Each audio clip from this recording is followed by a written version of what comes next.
মাগরিবের ফরজ নামাজের পরে একটি দোয়া পড়ুন এবং ফলাফল নিজ চোখে দেখুন।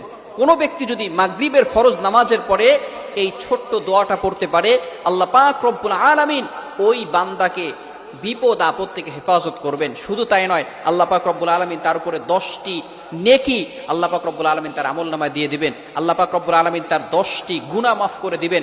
আল্লাহ পাক রব্বুল আলামিন তার 10টি মর্যাদা বুলন্দ করে দিবেন।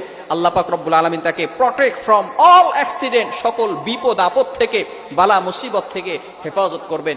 বড় বড় রোগ থেকে আল্লাহ পাক রব্বুল আলামিন ওই দিন তাকে হেফাজত করবেন। আল্লাহ পাক রব্বুল আলামিন অ্যাক্সিডেন্ট থেকে তাকে হেফাজত করবেন।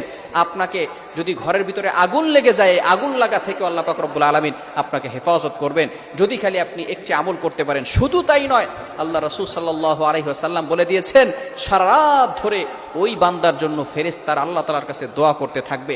শুধু তাই নয়, 4 জন গোলাম আজাদ